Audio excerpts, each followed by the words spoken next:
Responsible होते हैं। तो हम इस टॉपिक में जो मेन कैटेगरीज कवर अप करेंगे उसमें सबसे पहला टॉपिक है carbohydrates. So in biochemistry we are starting with the topic carbohydrates.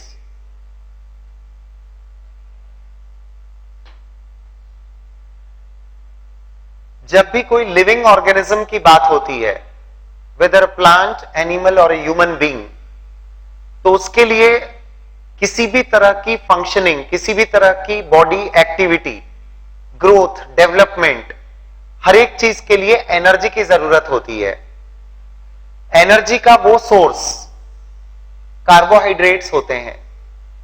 Definitely carbohydrates are the organic compounds. ये ऑर्गेनिक कंपाउंड्स ही होते हैं और इन कंपाउंड्स के कंबशन प्रोसेस से लिबरेट होने वाली एनर्जी डिफरेंट बायोलॉजिकल प्रोसेस के लिए यूज होती है। ग्रोथ, डेवलपमेंट और अदर एक्टिविटीज के लिए जो भी एनर्जी चाहिए वो कार्बोहाइड्रेट से ही मिलती है। The very first thing is now what are carbohydrates. Carbohydrates को हम डिफाइन कैसे करेंगे?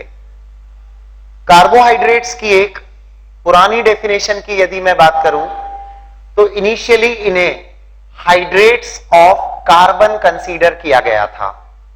इनिशियली ये माना गया था कि कार्बोहाइड्रेट्स वो कंपाउंड्स होते हैं जिनका जनरल फॉर्मूला CxH2O होगा।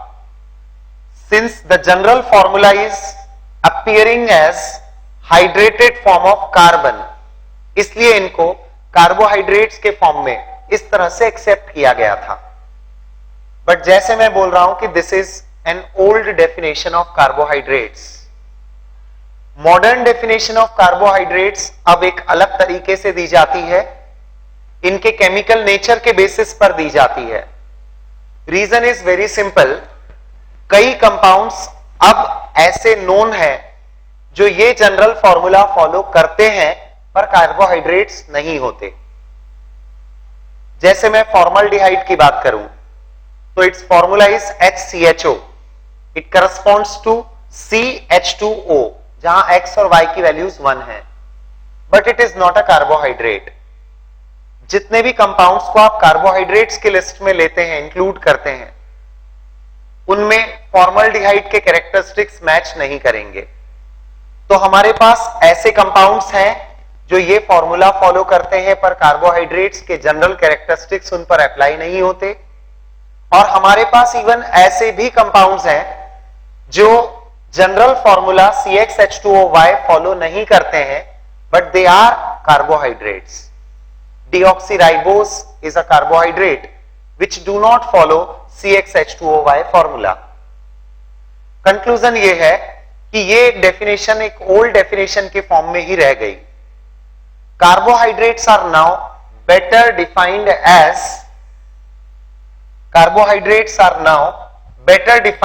as the compounds which are polyhydroxy aldehydes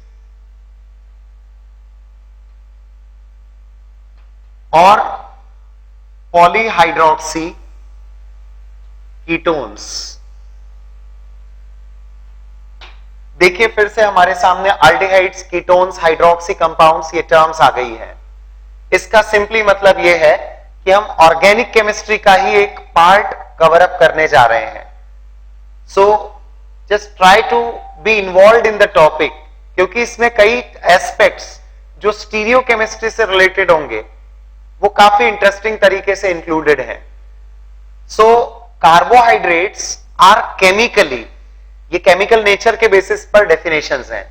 carbohydrates are chemically polyhydroxy aldehydes और पॉलीहाइड्रोक्सी कीटोन्स। टर्म का मतलब समझते हैं। Poly stands for many, hydroxy means OH group, aldehyde group is CHO group as you know well।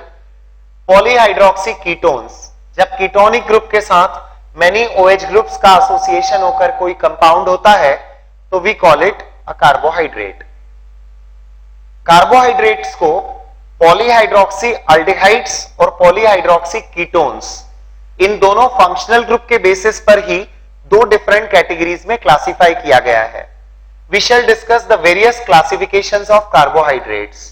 So based on the chemical nature, these carbohydrates are called as aldoses and these carbohydrates are called as ketoses. एक अल्डोज sugar, sugar word carbohydrate के लिए use होता है. एक अल्डोज sugar का मतलब है it has many OH group with aldehydic group.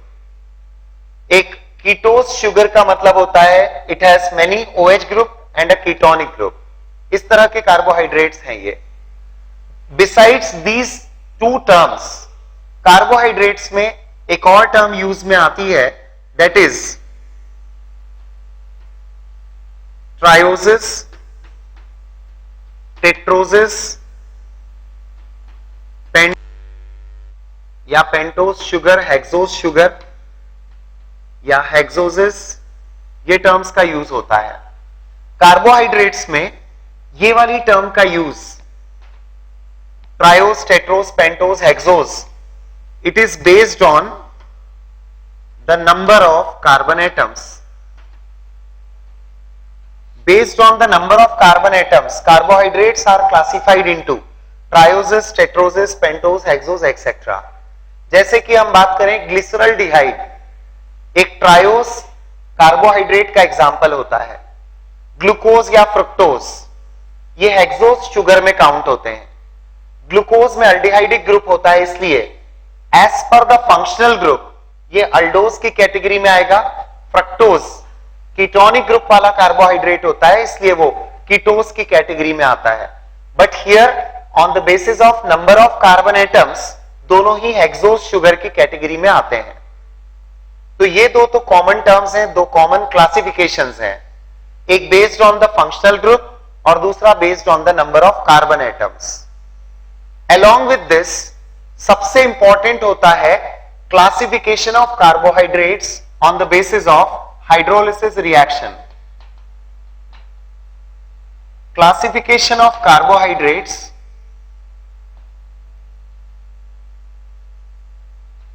on the basis of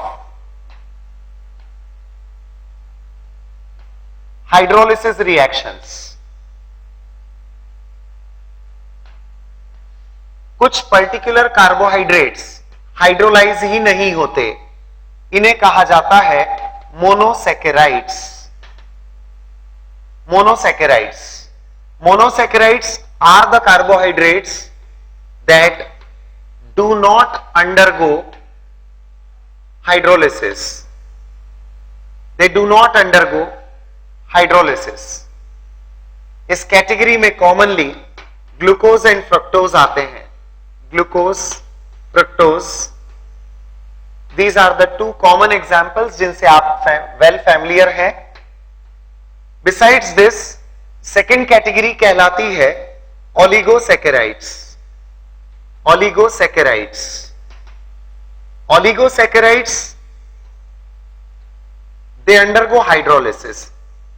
इनका हाइड्रोलिसिस होता है और जो हाइड्रोलिसिस प्रोडक्ट होता है उसमें कुछ मोनोसैकेराइड यूनिट्स बनती है. They undergo hydrolysis and form few monosaccharide units. Few monosaccharide units. Oligo का मतलब ही होता है few. Few means there can be 2 monosaccharide units, 3 monosaccharide units, 4 monosaccharide units. up to 4 monosaccharide units जब मिलती हैं तो कार्बोहाइड्रेट्स के हाइड्रोलिसिस से मोनोसैकेराइड यूनिट्स इस तरह से कुछ एक यूनिट्स मिलने पर उसे ओलिगोसैकेराइड कैटेगरी में हम रखेंगे. Now depending on the number of monosaccharide units, oligosaccharides are further divided into disaccharides, trisaccharides, tetrasaccharides, etc. In fact, di, tri and tetra only. इस कैटेगरी में आते हैं examples like sucrose, maltose, this type of carbohydrates. Sucrose and maltose ये दो common examples हैं इस category में. थोड़ा कॉन्सेंट्रेट करें, C12H22O11, ये एक फॉर्मूला हम देते हैं स्यूक्रोज के लिए, जिसकी हाइड्रोलिसिस रिएक्शन से बनता है C6H12O6 यानी एक ग्लूकोज यूनिट, और एक फ्रुक्टोज यूनिट भी मिलती है इसमें, C6H12O6, दैट इज फ्रुक्टोज। तो जब कार्बोहाइड्रेट few monosaccharide units में हाइड्रोलाइज हो, so we categorize here as oligosaccharide। जैसे सुक्रोज को आप एक डाइसैकेराइड की कैटेगरी में काउंट करें। The third one is polysaccharide। Polysaccharide, जब large number of monosaccharide units hydrolysis पर मिले तो हम उसे पॉलीसैकेराइड में काउंट करते हैं। undergo hydrolysis and form many monosaccharide units, many monosaccharide units।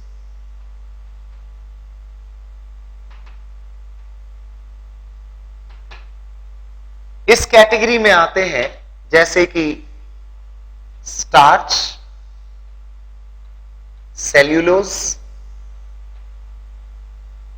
Etcetera. These are the two common examples. इसमें यदि आपने स्टार्च के बारे में सुना हो तो हम जैसा बोलते हैं राइस, पोटैटो, इनमें ये वाला कार्बोहाइड्रेट होता है और उतना स्वीट इन टेस्ट तो ये नहीं होते जितना कॉमन शुगर, ग्लूकोज वगैरह हैं। बावजूद इसके इनका कार्बोहाइड्रेट कंटेंट हाई माना जाता है। द रीजन बीइंग ये एक्चुअली पॉलीमेरिक सब्सटेंसेस हैं। C6H10O5N ये फॉर्मूला होता है स्टार्च का। This is starch. इसमें n number of water molecules इसे n number of glucose units में हाइड्रोलाइज करते हैं। यू कैन इमेजिन कि यदि एक स्टार्च मॉलिक्यूल का हाइड्रोलिसिस हो रहा है तो large number of glucose units में वो ब्रेक होता है। It means small amount of starch is consisting of large amount of glucose. इसलिए हम बोलते हैं कि कार्बोहाइड्रेट कंटेंट इनमें काफी ज्यादा है। एक्चुअली जो कार्बोहाइड्रेट का फॉर्म है वो पॉलीमेरिक फॉर्म होता है। तो at the time of hydrolysis of these sugars, these carbohydrates, we get number of monosaccharide units. और थोड़ा सा बायोलॉजिकल एस्पेक्ट की तरफ हम सोचें तो होता यह है कि ऐसे कार्बोहाइड्रेट्स जो large number of monosaccharide units देते हैं, यदि आपने पूरा कार्बोहाइड्रेट एनर्जी के फॉर्म में कंज्यूम नहीं किया, मतलब if you do not work enough to consume the entire carbohydrate, तो ऐसे केस में बॉडी में ये स्टोर होना स्टार्ट हो जाता है। Although there is a cyclic process जिसके थ्रू ये फैट्स में फाइनली जाकर कन्वर्ट होते हैं। और जब फैट्स के फॉर्म में कन्वर्ट होते हैं तो बॉडी को जो फैट्स के फॉर्म में स्टोरेज होता है इनका, उसमें यह माना जाता है कि ये इमरजेंसी के लिए बॉडी में स्टोर्ड होता है। बट यदि हम ऐसी इमरजेंसी कभी आने ही नहीं दें, जैसे फास्टिंग वगैरह कर लिया आपने, तो that is an emergency for the body. ऐसे टाइम पे स्टोर्ड फूड, स्टोर्ड कार्बोहाइड्रेट जो फैट्स के फॉर्म में होता है वो डिसॉल्व होना स्टार्ट होता है and that provides you energy. But यदि आप ऐसी कंडीशन ही नहीं आने देंगे तो you will start putting on the weight. So that is the concept.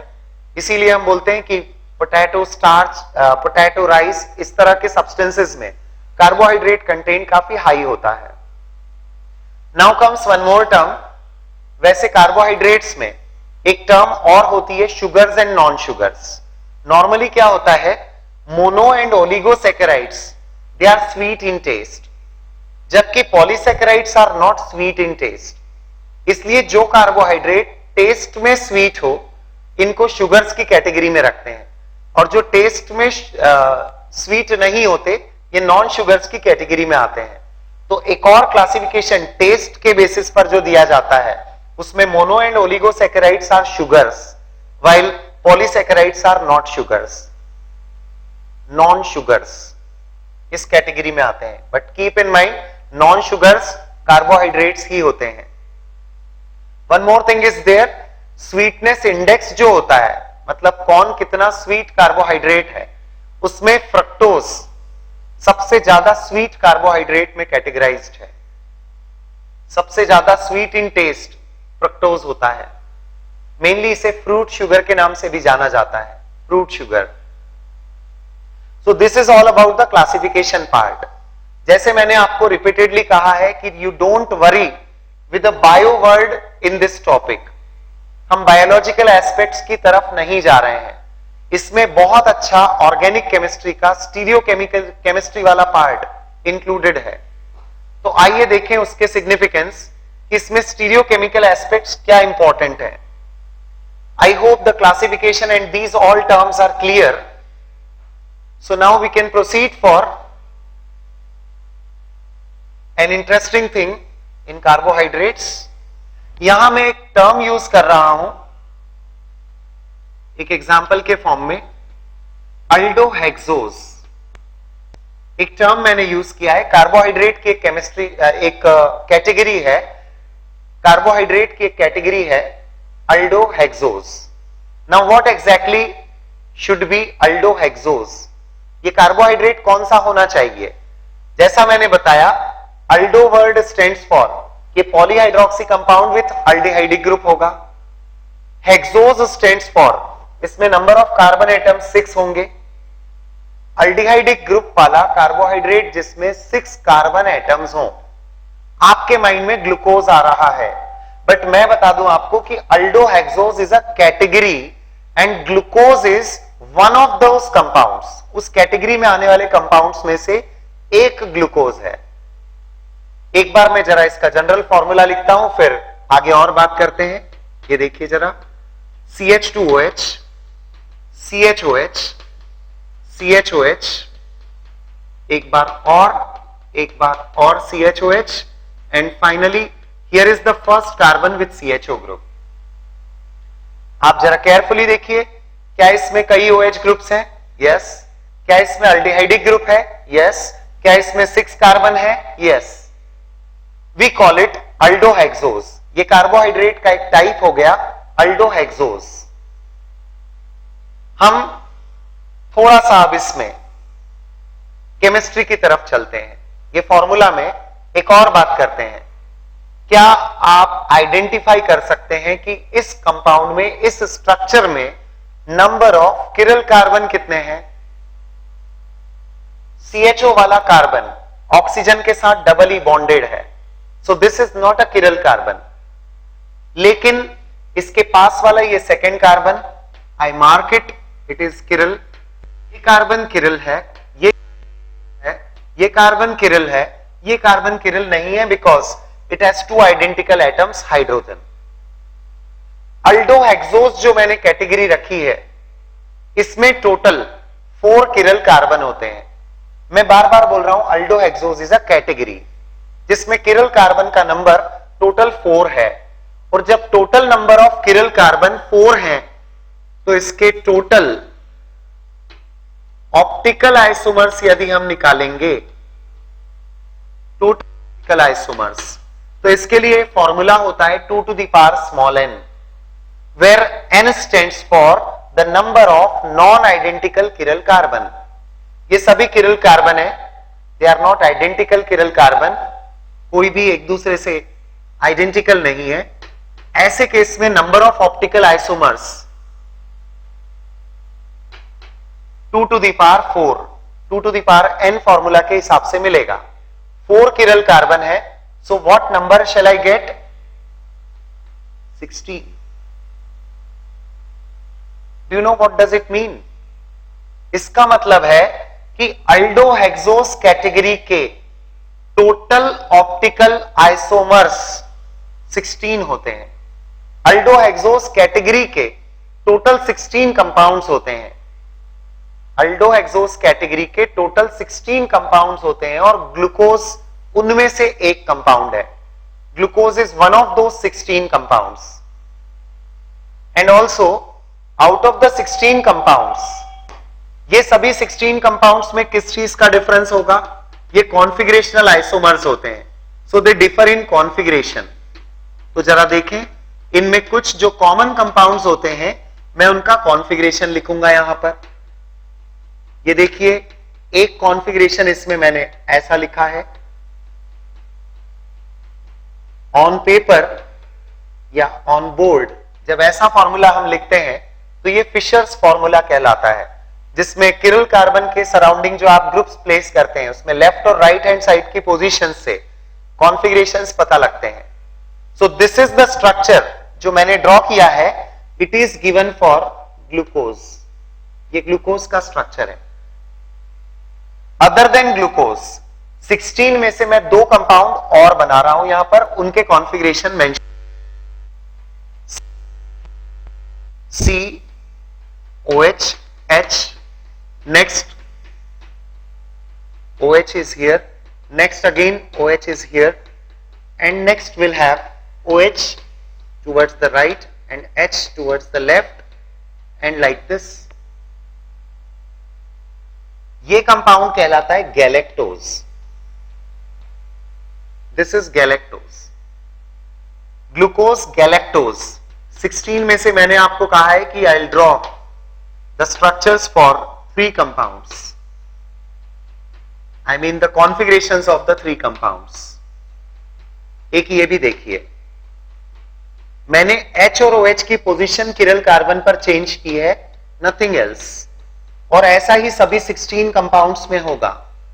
जो 16 स्टीरियो आइसोमर्स हैं, ऑप्टिकल आइसोमर्स हैं, they will differ in this way only.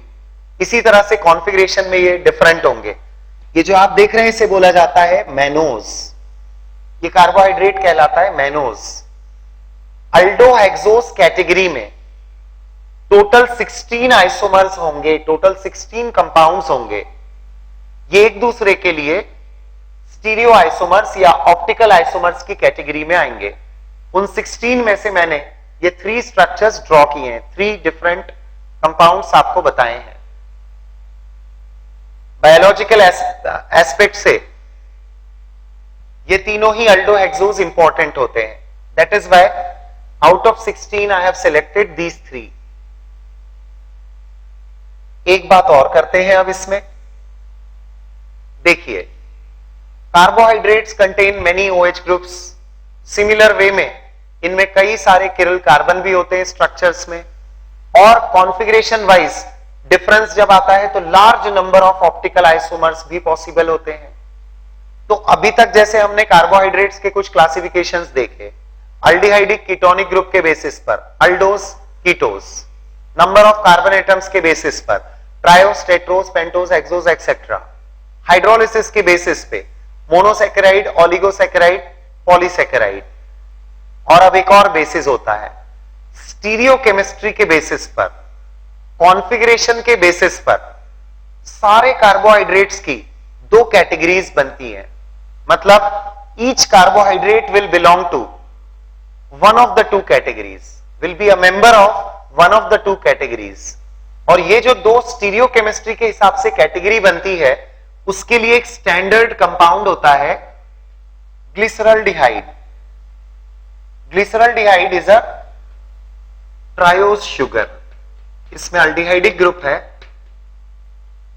और कार्बन के साथ H और OH ग्रुप, इस सेकेंड कार्बन पर कॉन्फ़िगरेशन में डिफरेंस आएगा। आई रिपीट, ये देखें,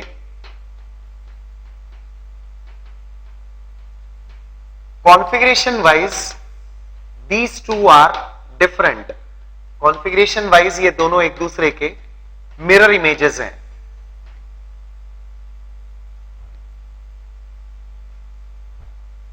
Glyceraldehyde is a standard. I'll repeat the things, don't worry. Glyceraldehyde is the standard, जिसमें यदि ऑन पेपर फिशर्स फॉर्मूला में आपने OH ग्रुप को टुवर्ड्स राइट हैंड साइड लिखा है, शो किया है, तो इसे डी कॉन्फ़िगरेशन ऑफ ग्लिसरल्डिहाइड कहा जाता है। Yes, it is capital D, which is not related to dextrorotatory. Here it is called as L configuration. It is not related to levorotatory. क्योंकि एक किरल कंपाउंड डेक्स्ट्रोरोटेटरी है या लीवोरोटेटरी है, ये उसका कौन सा आइसोमेरिक फॉर्म है, ये प्रैक्टिकली डिसाइड होगा। पेपर पर या बोर्ड पर आप डेक्स्ट्रो लीवोरोटेटरी डिस्टिंग्विश नहीं कर सकते। पेपर पर, बोर्ड पर आप केवल डिस्टिंग्विश दो कॉन्फ़िगरेशंस को कर सकते हो कि ये कॉन्फ़िगरेशन इसका अपोजिट है, और इसी बात को यहां पर कैपिटल डी और कैपिटल एल से मेंशन किया है। सो आई रिपीट, ग्लिसरॉल्डिहाइड कहां से आया और क्या बातें हो रही है, एक बार और सुनिए। मैंने आपसे कहा कि कार्बोहाइड्रेट्स को कई तरीके से क्लासिफाई किया गया। तो सबसे पहली चीज आती है इनका chemical nature. Functional group aldehydic और कीटोनिक ग्रुप के बेसिस पर इन्हें अल्डोस और कीटोस कहा जाता है। दूसरा क्लासिफिकेशन इनका नंबर ऑफ कार्बन एटम्स के बेसिस पे होता है।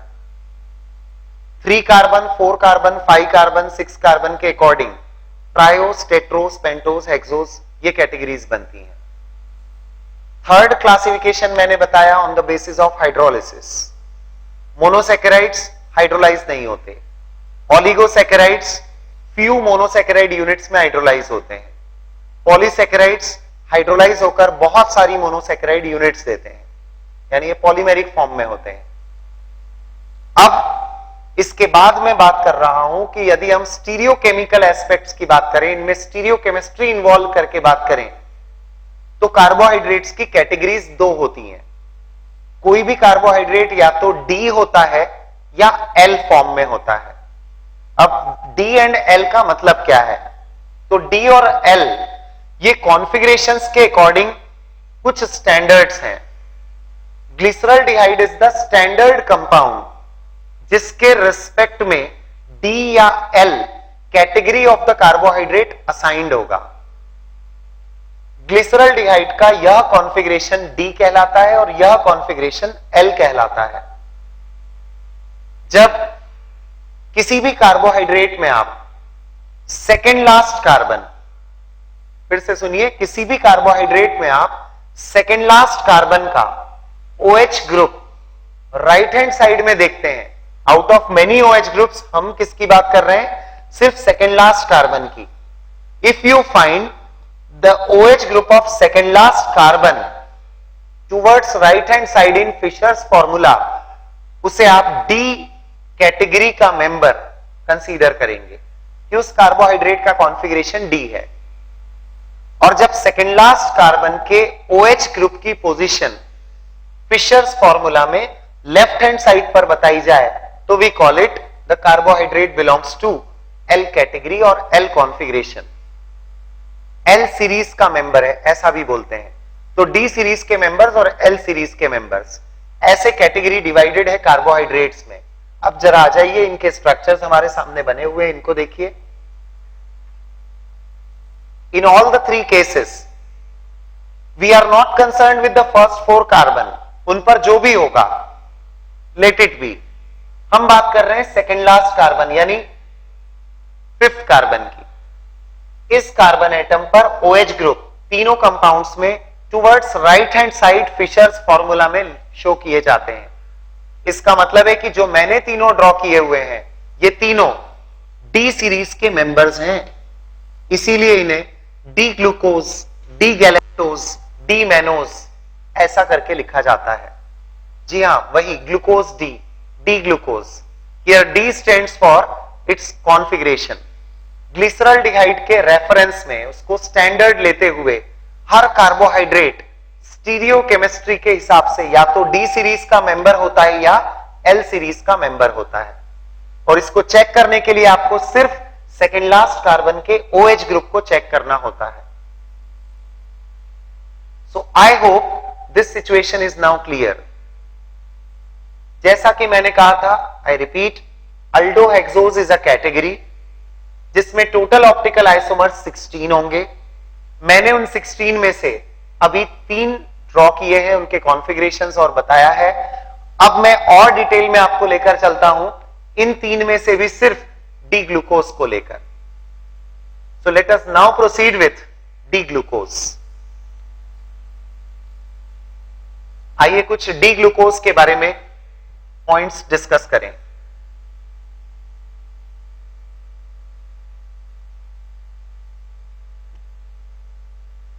एक रिएक्शन आपको रिकॉल करनी होगी, उसी बेसिस पर हम आगे बढ़ने वाले हैं। आई राइट दैट रिएक्शन। ये आपने अल्कोहल्स में भी पढ़ी है, ये एल्डिहाइड्स कीटोन्स में भी आपने रिएक्शन पढ़ी है. This is the formula for an aldehyde RCHO. Recall करिए, इसकी रिएक्शन यदि अल्कोहल के साथ होती है, do any one of you remember that इस रिएक्शन का प्रोडक्ट क्या होता है? The product of this reaction is an addition product RCH OH OR-. एक अल्डिहाइड जब अल्कोहल से रिएक्ट करता है तो जो एडिशन प्रोडक्ट बनता है इसे हेमीएसिटल कहा जाता है. हेमीएसिटल, दिस इज कॉल्ड एज हेमीएसिटल. मैंने इस रिएक्शन का रेफरेंस कार्बोहाइड्रेट्स टॉपिक में क्यों दिया है, अब जरा उसका इंपॉर्टेंस समझिए. ये एक सिंपल रिएक्शन है जिसमें अल्डिहाइड अल्कोहल के साथ हेमीएसिटल बनाता है. अब मैं ग्लूकोज हमारे सामने है उसकी बात कर रहा हूं, जरा केयरफुली देखिए. Do we have an aldehydic group in the structure of glucose? Yes. Do we have alcoholic group in the structure of glucose? Yes. Many OH groups are there, but it has been observed कि इसमें first carbon पर present aldehydic group और fifth carbon atom पर present alcoholic group इस तरह की एक intramolecular process में इन्वॉल्व होते हैं.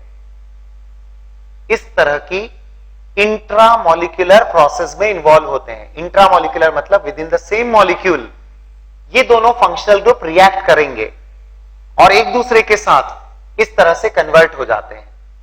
तो जो आपने अभी स्ट्रक्चर देखा है ये ग्लूकोज का एक ओपन स्ट्रक्चर कहलाता है. This is one of the forms of D glucose. ये डी ग्लूकोज का एक फॉर्म होता है. The same compound, the same D glucose is also known to exist in the cyclic structure. ये एक साइक्लिक स्ट्रक्चर बना लेता है. साइक्लिक क्यों बनेगा?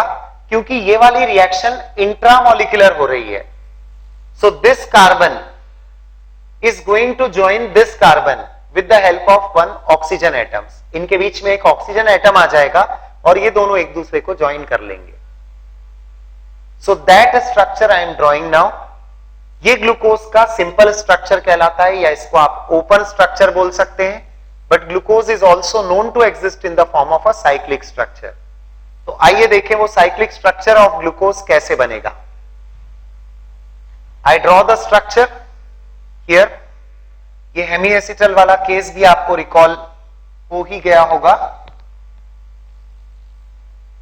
Here I draw the structures. ये है वन कार्बन एटम. अभी मैं समझने के लिए इसको पूरा इसी फॉर्मेट में शो करूंगा, फिर हम इसको कन्वर्ट करके भी रिप्रेजेंट करेंगे. तो देखते चलिए. We have OH and this carbon is now bonded with. I tell you the situation. पहले ग्रुप्स नहीं लगाते हुए मैं फर्स्ट कार्बन यानी यहां से स्टार्ट कर रहा हूं. दो वैलेंसीज हैं.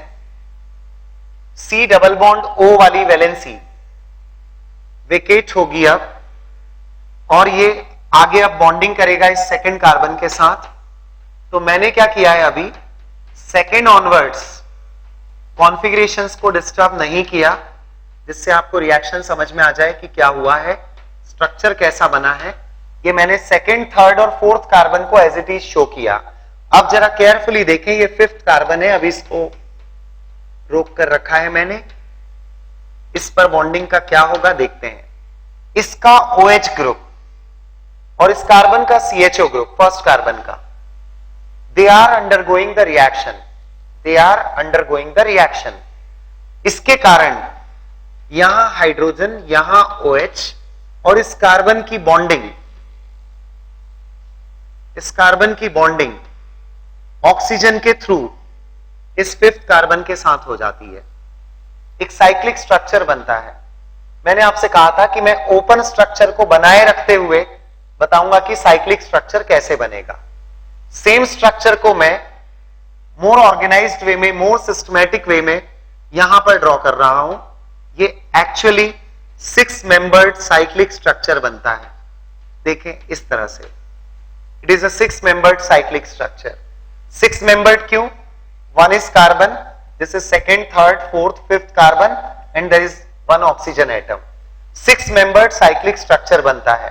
ये पोजीशंस जो मैंने यहां पर बताई है, this is first carbon, second, third, fourth, fifth, और ये पोजीशन है 6th कार्बन की जहां पर मैंने CH2OH ग्रुप रिप्रेजेंट किया है।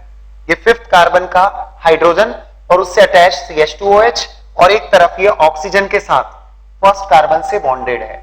I hope you are able to relate. अब इस स्ट्रक्चर से इस पर आने के लिए आप बहुत सिंपल तरीका फॉलो करिए। जो जो मैंने राइट हैंड साइड पर बताया है वो आप नीचे इस स्ट्रक्चर में, और जो जो लेफ्ट हैंड साइड पर है उसे ऊपर की तरफ रखें।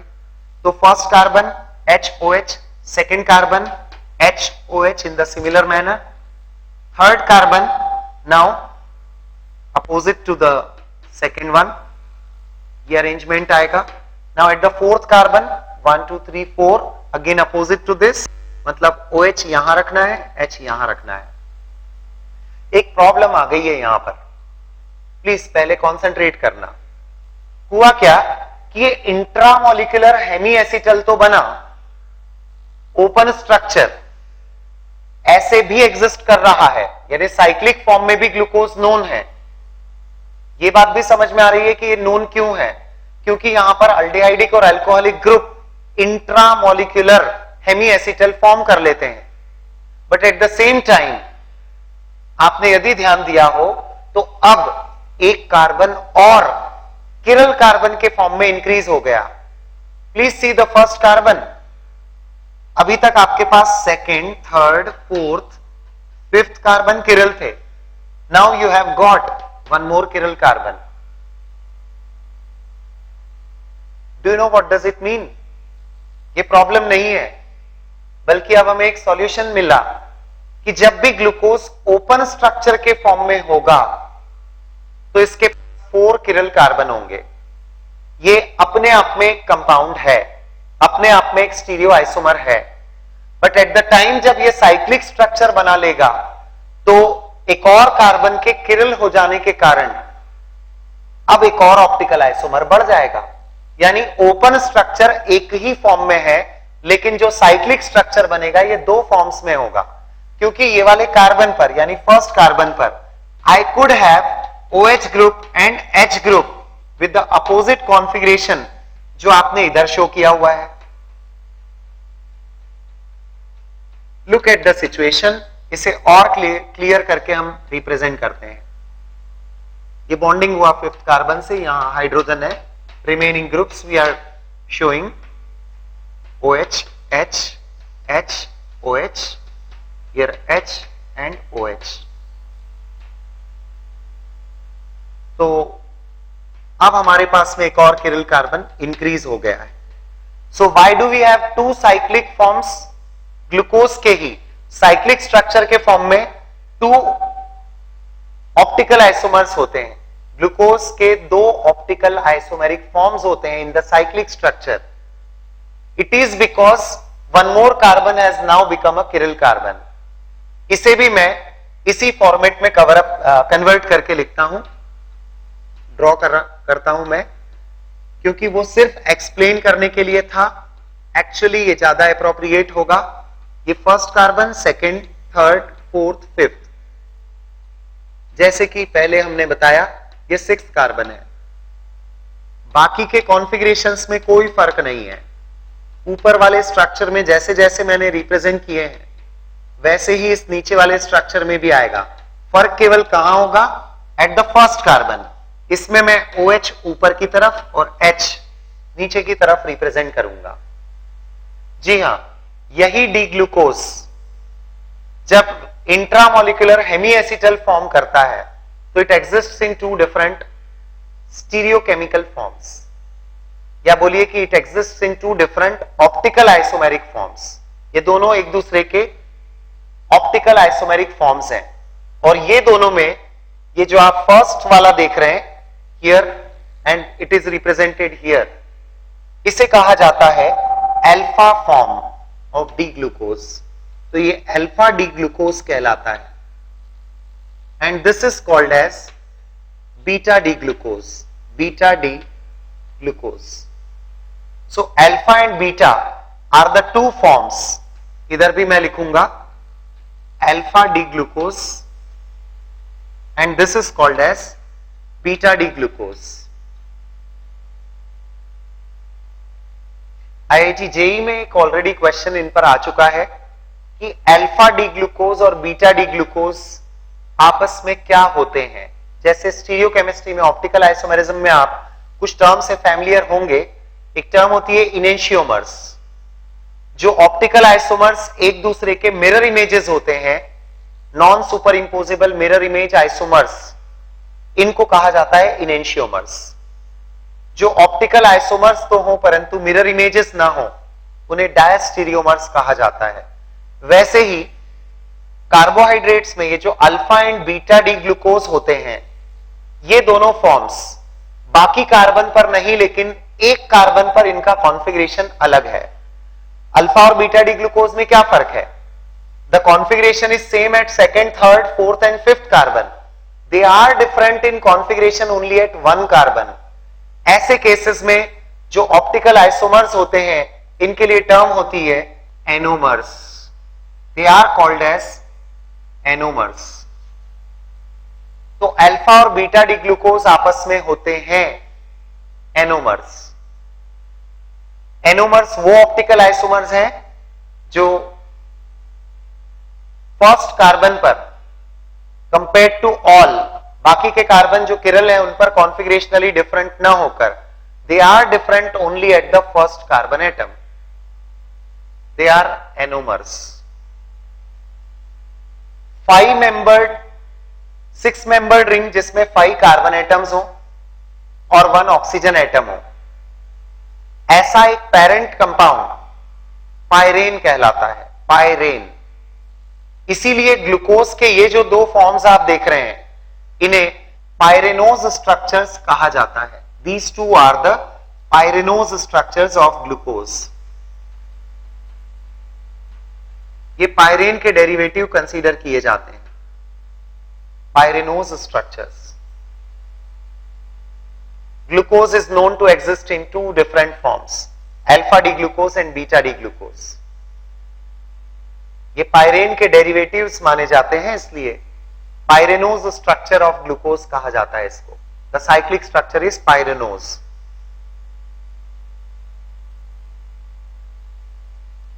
स्टीरियोकेमिकल एस्पेक्ट्स की बात हो रही है. जैसे मैंने आपसे कहा कि some of the things are very interesting in this topic. तो एक पार्ट अभी आपके सामने है. एक और चीज देखिए, यदि आपने ग्लूकोज किसी अल्फा डी या बीटा डी फॉर्म में लिया है, अल्फा डी ग्लूकोज या बीटा डी ग्लूकोज, ये दोनों एक दूसरे के ऑप्टिकल आइसोमर्स हैं. एक स्पेसिफिक टाइप के ऑप्टिकल आइसोमर्स जिसको आप एनोमर्स बोल रहे हैं. How do optical isomers differ? They differ in their value of specific rotation. Polarised light के प्लेन को रोटेट करने की पावर दोनों आइसोमर्स की अलग होती है. तो डेफिनेटली अल्फा डी ग्लूकोज का रोटेटरी पावर डिफरेंट होता है. बीटा डी ग्लूकोज का ऑप्टिकल रोटेशन डिफरेंट एंगल से होता है. तो दोनों के स्पेसिफिक रोटेशन की वैल्यू अलग अलग है. अब ये दो अलग अलग कब तक है? As long as they are in the cyclic form. यदि ग्लूकोज एक ओपन स्ट्रक्चर के फॉर्म में कन्वर्ट हो तो ये एक अलग फॉर्म है. इसमें 1 chiral carbon less than the pyranose structure है. तो ये अपने आप में एक डिफरेंट रोटेशन देता है. कंसेप्ट देखते हैं अब इसको रिलेट करते हुए क्या है. एक्चुअली आप किसी भी एक प्योर फॉर्म को ले लीजिए, pure form. Now here I right. एक और बात थी जो टॉपिक में बताने जा रहा हूं उससे पहले, यहां जैसे मैंने 16 लिखा था, टोटल अल्डो हेक्सोस कितने बन रहे थे? 16. अब आप सोचिए वो जो 16 थे, यदि उन सभी में इंट्रामोलिकुलर हेमीएसिटल फॉर्मेशन होता है ग्लूकोज जैसा, तो they will become total 32. They will become total 32, क्योंकि वो जो 16 है हर एक में ग्लूकोज की तरह फिर से 2 आइसोमेरिक फॉर्म्स बन जाएंगे जब वो साइक्लिक स्ट्रक्चर के फॉर्म में होंगे। Alright, now here we cover up one more thing. आपके पास सपोज है alpha D glucose, alpha D glucose, इसका अपना एक डेफिनेट स्पेसिफिक रोटेशन है। Now you have beta D glucose also. The specific rotation is some around 112 degree for alpha D glucose, plus में होता है, I write it plus 112 degree इसका specific rotation यानी dextro rotatory होता है। Beta D glucose का specific rotation plus 19 degree होता है। फ्रैक्शंस मैंने इंक्लूड नहीं किए। Plus 112 degree alpha D glucose का स्पेसिफिक रोटेशन यानी पोलराइज्ड लाइट के प्लेन को रोटेट करने वाला एंगल ऑफ रोटेशन, इसमें प्लस 112 है, उसमें प्लस 19 डिग्री होता है। इनमें से किसी भी फॉर्म का कन्वर्जन जब ओपन स्ट्रक्चर के फॉर्म में होता है, that means whether you dissolve the crystals of alpha D glucose or beta D glucose, जब ये ओपन स्ट्रक्चर के फॉर्म में कन्वर्ट होता है तो यदि आपने अल्फा डी ग्लूकोज लिया है तो there will be a decrease in specific rotation from plus 112 degree to plus 52 degree. यदि आपने बीटा डी ग्लूकोज लिया है and when you dissolve it in water, its specific rotation increases from plus 19 degree to plus 52 degree, यानी crystals of glucose दोनों अलग अलग forms में होते हैं and when we dissolve the crystals of glucose किसी भी एक फॉर्म के इन वाटर, यदि वो ये है तो इसका रोटेशन डिक्रीज होकर इन बिटवीन एक वैल्यू आ जाती है, ये है तो इसका रोटेशन इंक्रीज होकर एक इन बिटवीन वैल्यू आ जाती है। इससे ये प्रूव होता है कि हम कहीं से भी स्टार्ट कर रहे हैं, we are getting an in between value of rotation जो रिप्रेजेंट करती है that they are coming into a common structure in between, और वो कॉमन स्ट्रक्चर और कुछ नहीं, ये ओपन वाला स्ट्रक्चर ही है। So here I write the open structure related to D glucose. यहां मैंने सिर्फ डी ग्लूकोज लिखा है because here I can not distinguish alpha and beta. आप इसको एक इक्विलिब्रियम भी मान सकते हैं, इक्विलिब्रियम स्टेट, अल्फा और बीटा डी ग्लूकोज के एक इक्विलिब्रियम स्टेट भी मान सकते हैं।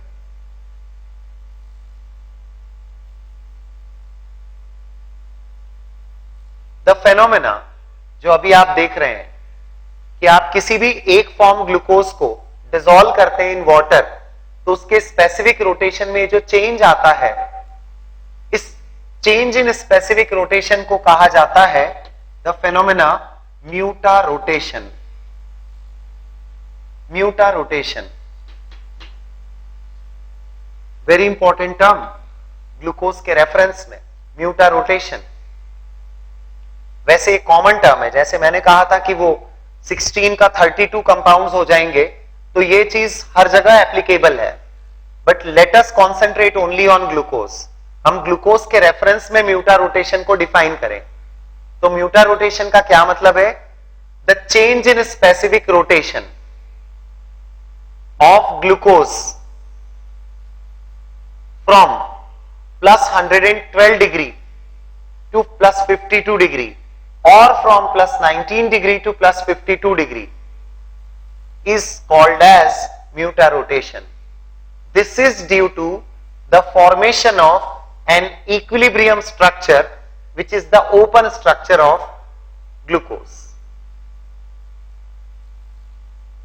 I repeat the definition, the term mutarotation.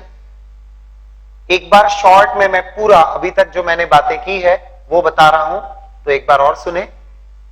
Carbohydrates को हमने अलग अलग तरीके से क्लासिफाई कर लिया, दैट इज फाइन, पर फाइनली हम कुछ स्टीरियोकेमिकल एस्पेक्ट के बारे में बात कर रहे हैं।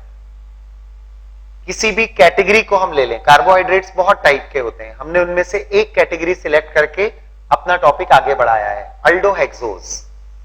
अल्डोहेक्सोज अल्डिहाइडिक ग्रुप 6 कार्बन ऐसे वाले कार्बोहाइड्रेट होते हैं। ऐसे कंपाउंड्स में 4 किरल कार्बन होते हैं, जिसके कारण टोटल 16 आइसोमर्स इसी कैटेगरी में, इस सिंगल कैटेगरी में पॉसिबल है। 16 आइसोमर्स में से ग्लूकोज एक आइसोमर है, और वह ग्लूकोज एक ओपन स्ट्रक्चर के फॉर्म में तो नोन है ही, ग्लूकोज 2 और फॉर्म्स में भी नोन है। तो सबसे पहला क्वेश्चन माइंड में यह आना चाहिए कि ग्लूकोज के ये फॉर्म क्यों? तो ये फॉर्म बनते हैं because of an intramolecular reaction within the same molecule, the two functional groups react together and the compound is known to exist in the cyclic form also. ये pyranose structures हैं। अब cyclic structure बना वहां तक भी ठीक था, लेकिन स्पेशलिटी क्या आ गई कि जब साइक्लिक स्ट्रक्चर बनता है तो किरल कार्बन ओपन के कंपैरिजन में एक और इंक्रीज हो जाता है। So naturally when one more chiral carbon is introduced, तो उस पर्टिकुलर फॉर्म में फिर से 2 ऑप्टिकल आइसोमर डेवलप हो जाएंगे। They are the alpha and beta forms. Glucose alpha form में है, प्लस 112 डिग्री उसका स्पेसिफिक रोटेशन है। बीटा फॉर्म में है, उसकी स्पेसिफिक रोटेशन की वैल्यू अलग है। स्पेशलिटी क्या हुई? इनमें से किसी भी फॉर्म को जब हम वाटर में डिसॉल्व करते हैं, crystals of glucose when dissolved in water, ये अपने स्पेसिफिक रोटेशन में चेंज शो करते हैं। अल्फा लोगे तो डिक्रीज, बीटा लोगे तो इंक्रीज। स्पेसिफिक रोटेशन में आने वाले इस चेंज को म्यूटा रोटेशन कहा जाता है। रीजन क्या है म्यूटा रोटेशन का? क्योंकि जब अल्फा डी ग्लूकोज को आप डिसॉल्व करते हैं इन वाटर, तो स्पेसिफिक रोटेशन डिक्रीज होता है, क्योंकि the structure now becomes an equilibrium structure. So open structure is considered to be the equilibrium structure. Beta D glucose when dissolved in water, इसका rotation increase होता है, क्योंकि once again it comes in the equilibrium structure. The open structure is equilibrium structure. Final definition: the change in a specific rotation of glucose from plus 112 degree to plus 52 degree, or from plus 19 degree to plus 52 degree is called as muta rotation. Reason for muta rotation: the alpha or beta D glucose is converted into the open structure, which is the equilibrium structure of the two forms. So this was an important term. आज अभी तक मैं आपको सभी चीजें important जो carbohydrates में commonly पूछी जाती है वो बता चुका हूं। Anomers, remember the term. Pyranose structure क्या होते हैं? Why carbohydrates are known in this cyclic structures also. अभी मैंने सिर्फ ग्लूकोज की बात की है। In the next lecture I will explain about fructose also, और सुक्रोज से रिलेटेड भी हम एक हाइड्रोलिसिस का कंसेप्ट हम इंक्लूड करेंगे। So these all things will be included. पर फिर भी आज के लेक्चर में anomers, alpha and beta forms, pyranose structure, कहां कितने ऑप्टिकल आइसोमर्स होते हैं, इन सभी का कंसेप्ट हमने इंक्लूड किया। आपके लिए यदि आप घर पर कुछ ट्राई करना चाहते हैं तो एक चीज ट्राई करिएगा। If you remember, if you know the system of RS system of assigning configurations, RS system of assigning configuration for a किरल carbon, तो आप ट्राई कर सकते हैं जितने भी कार्बोहाइड्रेट्स आज आपने ड्रॉ किए हैं, ग्लूकोज, गैलेक्टोज, मैनोज, ये 3 स्ट्रक्चर्स, इनमें आप देख सकते हैं कि किरल कार्बन के सराउंडिंग कॉन्फ़िगरेशन क्या क्या आ रहा है, whether R configuration or S configuration. This you can try. In the next lecture, I will include fructose, उससे रिलेटेड ये सब कुछ प्रॉपर्टीज जैसे साइक्लिक स्ट्रक्चर फ्रुक्टोज का कैसे बनता है और सुक्रोज के बारे में कुछ और चीजें। तो कार्बोहाइड्रेट्स को लेकर इतनी बातें आगे वाले लेक्चर में और करेंगे हम। Thank you.